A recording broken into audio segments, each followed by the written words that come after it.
దేశవ్యాప్తంగా పలు రాష్ట్రాల్లో వర్షాలు దంచుకొడుతున్నాయి. దిల్లీ, ఉత్తరాఖండ్, హర్యానా, కేరళ, పశ్చిమ బెంగాల్లో లోతట్టు ప్రాంతాలు నీట మునిగాయి. కొన్ని చోట్ల రోడ్లు, చెరువులను తలపిస్తున్నాయి. వరద కారణంగా రాకపోకలకు తీవ్ర అంతరాయం ఏర్పడుతోంది.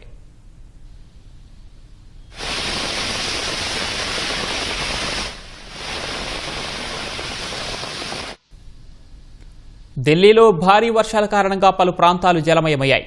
Vijay Chowk, ITO, Mathura route, Jantar Mantar, CR పార్క్లో రోడ్లపై భారీగా వరద నీరు చేరి చెరువులను తలపిస్తున్నాయి. సదర్ బజార్ వంటి ప్రముఖ మార్కెట్లలోకి మోకాలులోతు నీరు చేరడంతో దుకాణాలు మూతపడి వ్యాపారాలు స్తంభించిపోయాయి.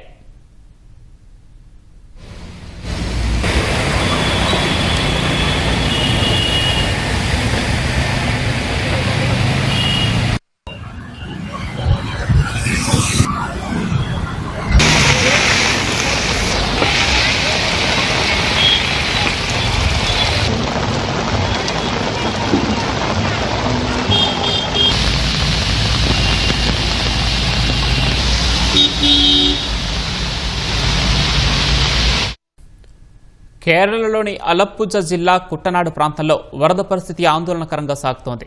తూర్పు ప్రాంతాల నుంచి భారీగా వరద నీరు వచ్చి చేరుతూ ఉండటంతో పలు ప్రాంతాలు జలమయమై స్థానికులు తీవ్ర ఇబ్బందులు ఎదుర్కొంటున్నారు.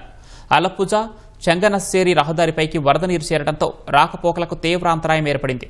ఈ క్రమంలోనే భారీగా నీరు నిలిచిపోయి ప్రాంతాల్లో ప్రజలు రవాణా కోసం టిప్పర్ ట్రక్కులు, ట్రాక్టర్లను వినియోగిస్తున్నారు.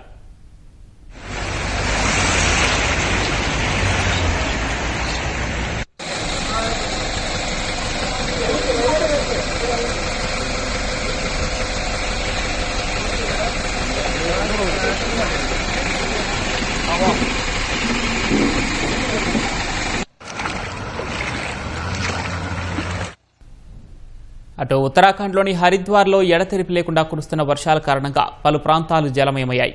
రోడ్లు, లోతట్టు ప్రాంతాల్లోకి భారీగా వరద నీరు చేరడంతో రాకపోకలకు తీవ్ర అంతరాయం ఏర్పడుతోంది.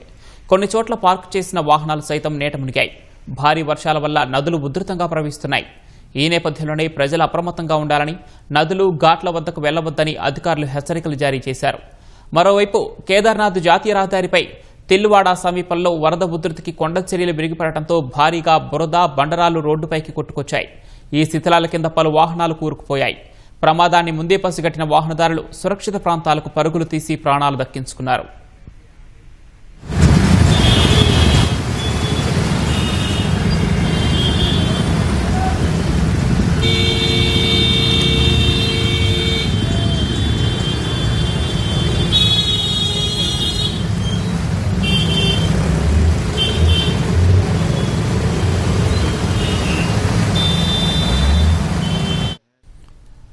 హర్యానాలోని గురుగ్రామ్లో ఎడతెరిపి లేకుండా కురుస్తున్న వర్షాల కారణంగా నగరంలోని పలు ప్రాంతాలు నీట మునిగాయి. ఈ కారణంగా దిల్లీ, జైపూర్ ఎక్స్ప్రెస్ వేతో పాటు ప్రధాన రహదారులన్నీ వరద నీటిలో మునిగిపోయాయి. భారీగా ట్రాఫిక్ జామ్ ఏర్పడి వాహనదారులు తీవ్ర ఇబ్బందులు పడుతున్నారు. సెక్టార్ 10, 46, అశోక్ విహార్ తదితర నివాస ప్రాంతాల్లోకి వరద నీరు చేరడంతో పాటు పలు చోట్ల విద్యుత్ సరఫరాకు తీవ్ర అంతరాయం ఏర్పడింది. ఈ నేపథ్యంలోనే భారత వాతావరణ శాఖ గురుగ్రామ్కు ఆరెంజ్ అలర్ట్ జారీ చేసింది.